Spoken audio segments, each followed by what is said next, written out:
ফাঁকি দিয়ে ভাগিয়েছে, প্রয়োজনে লাঠি নিয়ে আসবো। স্থিরভাবে শ্রবণ।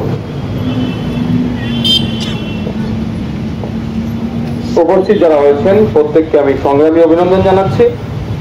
একদম শর্ট নোটিশে এবং ক্যালকাটা পুলিশকে আমরা জানিয়েছিলাম আমরা 100 থেকে 100 ম্যাক্সিমাম 150 লোক নিয়ে একটা অবস্থান বিক্ষোভ করব। কারণ এই অবস্থান বিক্ষোভটা শুধু একটা আলটিমেটাম দেওয়ার জন্য। কি বললাম? একটা আলটিমেটাম দেওয়ার জন্য মাননীয় মমতা ব্যানার্জি মহাশয়কেও তার রাজ্যে আমরা, তিনি সরকারের প্রধান আছেন, একজন শ্রমিক ভিন্ন রাজ্যে কাজে গিয়েছেন, তার দায়িত্বটা নেওয়াও কিন্তু শ্রম দপ্তর তথা মুখ্যমন্ত্রীর কর্তব্য। তাই আলটিমেটাম দেওয়ার জন্য আজকে আমাদের একটা অবস্থান বিক্ষোভ। আজ থেকে 1 সপ্তাহ আমরা ওয়েট করব। যদি সরকারিভাবে হরিয়ানায় গোরক্ষকদের হাতে গণপিটুনিতে মারা গিয়েছেন সাবির মল্লিককে ক্ষতিপূরণের না ব্যবস্থা করে, তাহলে আমরা এখানে এই গুটি কয়েক লোকে আর সীমাবদ্ধ থাকবো না। লেবার ডিপার্টমেন্ট কিন্তু আমরা অবরোধ করতে বাধ্য হব। তাই আলটিমেটাম দিতে এসেছি এখানে, আলটিমেটাম দিতে এসেছি এবং মাননীয়কে জানাতে এসেছি এখানে, যে বিজেপির সাথে আপনি একাধিকবার ঘর সংসার করেছেন, ঘর সংসারে রাজনৈতিক অ্যালায়েন্স করেছেন, সেই বিজেপি আপনার সাথে আপনি তাকে ন্যাচারাল অ্যালাই বলেন যাকে, তিনি সেই বিজেপি শাসিত হরিয়ানাতে যখন পশ্চিমবাংলার সংখ্যালঘু সম্প্রদায়ের একটা বাঙালি শ্রমিককে, পরিযায়ী শ্রমিককে পিটিয়ে হত্যা করা হলো, আপনার মুখ থেকে একটাও রা পর্যন্ত কেন কাটেনি? এটাও জানতে এসেছি এবং এখান থেকে বলতে এসেছি। আমরা দেখছি অমিত শাহজির ছেলে জয় শাহজি আইসিসির চেয়ারম্যান হয়েছে, উনি তৈরি করে তাকে এখানে শুভেচ্ছা দিচ্ছে।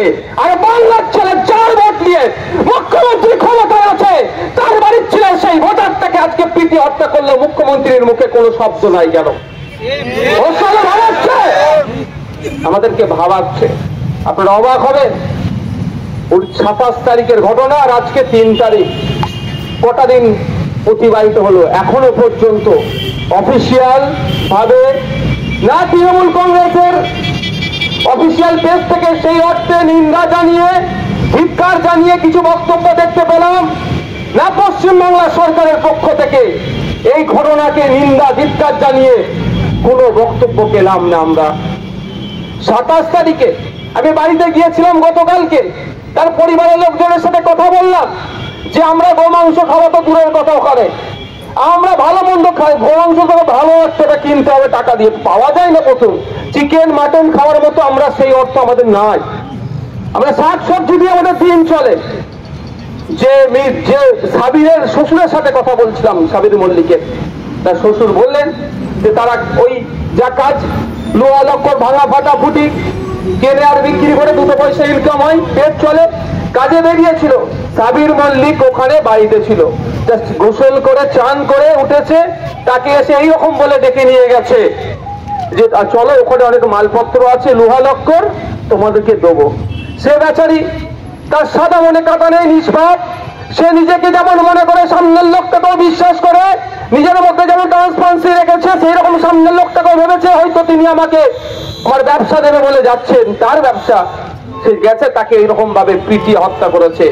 শুধুমাত্র অভিযোগটা এই জন্যই তুলেছে গোমাংস, যাতে কিছু মানুষ ওই খুনিদের, ওই সন্ত্রাসীদের সাথ দেয়, সেই জন্য তাকে হত্যা করে দিল।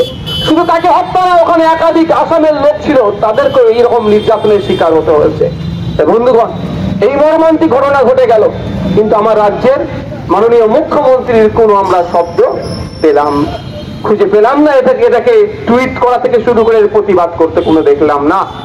হরিয়ানার বিজেপির বর্বর সরকার চলছে, হরিয়ানায় কিছুদিনের মধ্যে নির্বাচন হবে, ওখানে বিজেপি সরকার পরাস্ত হবে, তারা বুঝে নিয়েছে।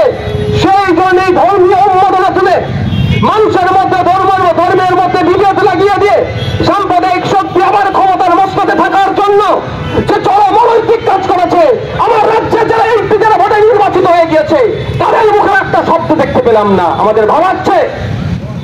তাই আজকে আলটিমেটাম দিতে এসেছি, বলতে এসেছি 3 লক্ষ টাকা নাকি সাবির মল্লিকের পরিবারকে দিয়েছে। কে টাকাটা দিয়েছে, কোথা থেকে এসেছে, এখনো পর্যন্ত সঠিকভাবে জানতে পারলাম না। কারো ভালো লাগলে 3 লাখ 30 লাখ দিতে পারে, কিন্তু রাজ্য সরকার কি ভূমিকা নিচ্ছেন? বিভিন্ন ক্ষেত্রে ইভেন মদ খেয়ে মারা গেলে সেখানে 2 লক্ষ টাকা দিয়ে দিচ্ছে। এক্ষেত্রে রাজ্য সরকার আমরা 1 সপ্তাহ টাইম দিচ্ছি, যদি সরকারি ভাবে ক্ষতিপূরণের ব্যবস্থা করে, এখানে এসবির লোক আছে, আইবির লোক আছে, বিভিন্ন পুলিশের লোকজনের আছে, তাদের মাধ্যম দিয়ে রাজ্য সরকারের কাছে বার্তা দিতে চাইছি, যদি 1 সপ্তাহের মধ্যে রাজ্য সরকার ক্ষতিপূরণের ব্যবস্থা করে, তাহলে আমাদের 1 সপ্তাহ পরে ডেস্টিনেশন কোথায় হবে? আপনার লেবার দপ্তর ঘেরাও হবে। যদি মনে করে, এটাও বলে রাখছি, খালি হাতে আসছি। আবার গতকালকে আমাদের স্টুডেন্ট ফ্রন্টের ছেলেরা খালি হাতে ডেপুটেশন জমা দিয়েছিল, তাদের লাঠি দিয়ে ভাগিয়েছে। প্রয়োজনে লাঠি নিয়ে আসবো, আইনকে সঠিক পথে চালানোর জন্য। কাউকে মারতে আসবো না, আইনকে আইনের পথে চালানোর জন্য। জেল যদি মনে হবে, এমনি জেলে আছি, জেল কাটাচ্ছে, 100 বার জেল কাটতে প্রস্তুত হচ্ছে আমার তিলোত্তমা বোনের জন্য, আমার স্বামীর মল্লিকের জন্য। কোন ধমকি চমকিতে আমাদের চলবে না। 1 সপ্তাহ অপেক্ষা করবো, অনেক হয়েছে। যার ভোটে ক্ষমতার মসনদে আছে তাকে পৃথিবী মারছে, উনি ওখান থেকে জন্মদিনে মোদীজির ফুল মিষ্টি পাঠাচ্ছে। শুধু এখন ভোটটা আসেনি বলে, নাহলে এটাকে নিয়ে এত সুন্দর ব্র্যান্ডিং করতে আপনারা অবাক হয়ে যেতেন যে মমতা ব্যানার্জি তৃণমূলের থেকে বড় বিশ্ববর্গে মানুষকে ভালোবাসার আর কেউ নয়। এটা আমার বাড়িতে আছে, আমার আদিবাসী সমাজের আমার মা শিকারি মোড়া। আমি পরিবারের সাথে যোগাযোগ করছি, আমরা তাকে গত বছরের অভিযোগ এটা ছিল যে পুলিশ কাস্টডিতে নাকি তাকে এত টর্চার করেছে, তাকে খুন হতে হয়েছিল। তার পরিবার এই অভিযোগ তুলেছে। শিকারি মোড়ার কেসটা আর আমাদের আবু সিদ্দিক হালদারের কেসটা নিয়ে আমরা খুব তাড়াতাড়ি সুপ্রিম কোর্টে যাচ্ছি, আইনি লড়াই করবো আমরা। অনেক হয়েছে, তা বন্ধ করতে হবে। বন্ধুগণ যারা উপস্থিত হয়েছেন, শুধুমাত্র এই ধরনের ঘটনা নতুন ঘটনা নয়। মাস 6 আগে রাজস্থানের থেকে তুলে নিয়ে গিয়ে হরিয়ানার বর্ডারে এই ধরনের পিটিয়ে হত্যা করে খুন করেছে। গতকালকে সম্ভবত কথা না, আজকে ঠিক মনে আসছে না, একটা ক্লাস 12-এর ছেলেকে, সে নাকি গরু পাচার করছিল, এই অভিযোগ তুলে তাকেও পিটিয়ে খুন করেছে সেই হরিয়ানাতে। 25 কিলোমিটার তাকে তাড়িয়ে নিয়ে গিয়ে পিটিয়ে খুন করেছে এই উগ্রবাদীরা, সন্ত্রাসবাদীরা। হ্যাঁ, আমি সন্ত্রাসবাদী বলছি, এটা তাদের কর্মকাণ্ড দেশের আইন বহির্ভূত, তাদের কর্মকাণ্ড সংবিধান বহির্ভূত। কারণ সংবিধান যেখানে মানুষের খাদ্যাভ্যাসের স্বাধীনতা দিয়েছে, ধর্মচরণের স্বাধীনতা দিয়েছে, কে কি খাবে সেটা তার নিজস্ব দায়িত্ব করেছে।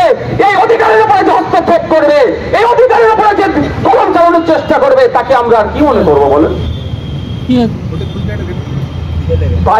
আপনার ক্লাস 12-এর ছেলে, 16-17 বছর বয়স, তাকে পিটিয়ে খুন করলো। তার নাম অয়ন মিশ্রা। আমরা এই আজকে অবস্থান বিক্ষোভ থেকে হরিয়ানার অপদার্থ বর্বর বিজেপি সরকারকে ধিক্কার নিন্দা জানাচ্ছি। আমরা চাই যে বর্তমান যে পুলিশ প্রশাসন যারা তদন্ত করছে ওখানে, অয়ন মিশ্রার কেসটাও যেমন দেখবে, সাথে সাথে সাবির মল্লিকের কেসটাও নিরপেক্ষতার সাথে দেখবে।